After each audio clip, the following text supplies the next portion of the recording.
What do you think I'd do? You hurt one hair on his head. I'm taking my nephew with me. Every single one of these people's gonna tell the tale of how you ran. They know it's not true. It doesn't matter what's true. It matters the story they tell when you're gone.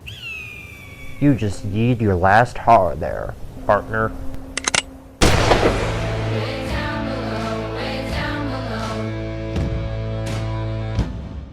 Hello there everybody, it's me, the Canadian Movie Buff, with a review of The Kid. The Kid tells the story of a brother and sister who run away from their abusive family, while their uncle, played by Chris Pratt, chases them down. As they make their escape, they cross paths with Billy the Kid, played by Dane DeHaan, and Sheriff Pat Garrett, played by Ethan Hawke. We all know that Vincent D'Onofrio is an incredible actor, but he hasn't had such luck doing directing. Which is odd because 9 times out of 10, actors make a smooth transition to becoming a director. And someone like D'Onofrio, who's worked with some of the best in the industry, including Kubrick, you'd think some of that would rub off on him. Don't get me wrong, he knows how to craft a film, how to make it look good, knows the right shots. But when it comes to the writing, the story, and the pacing, something was definitely lacking in that department. It's refreshing to see Chris Pratt in another role other than a lovable, goofy action hero. It's a reminder that, yeah, this guy can act.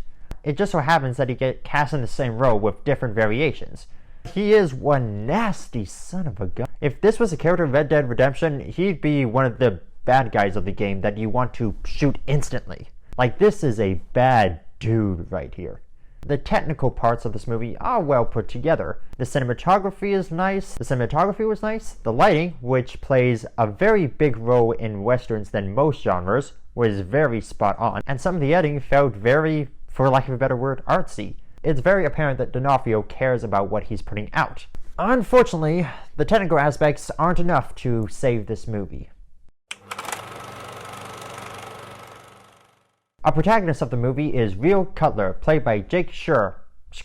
I think it's Skur, but I'm saying Skur just in case. I don't want to criticize him too much because this is his first feature film and he's still pretty young. But when it comes to his line delivery, it's only one of two ways: monotone or on the verge of crying. Almost every line sounds exactly the same, and maybe sometimes there's a little bit of catch in the voice. And I don't want to be too harsh on him, but you didn't do a good job, kid. Sorry. Let's talk about Ethan Hawke and Dane DeHaan. These guys are playing two very real people. In fact, a little bit of a spoiler for this movie. Well, not sure if it counts as spoiler since it is historical fact, but Pat Garrett was the one who ended shooting and killing Billy the Kid. And you think of this movie taking place sort of at the tail end of Billy the Kid's outlaw career, you think they'd dive deep into these characters, show the contrast between them. And they sort of, I guess. They both have a 3-minute scene with Rio to say, yeah, I shot someone, and it made me the man I am. Yeah, I shot someone, and it made me the man I am.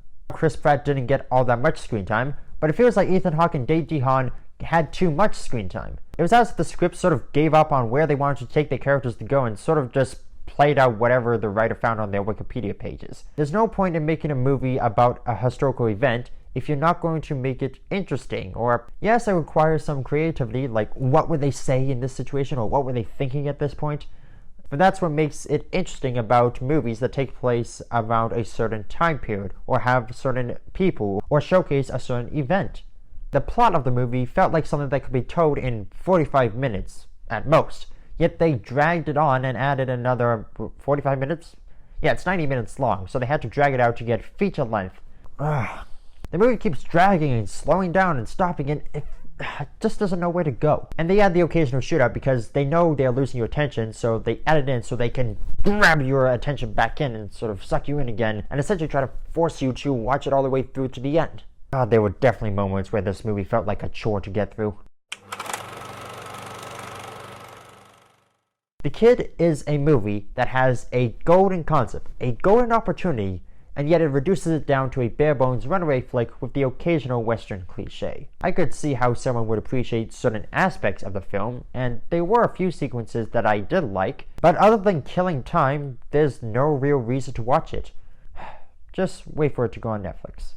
Alright, that's my review of The Kid.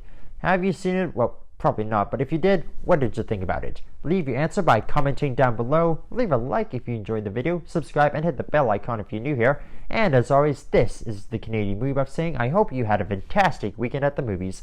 See ya!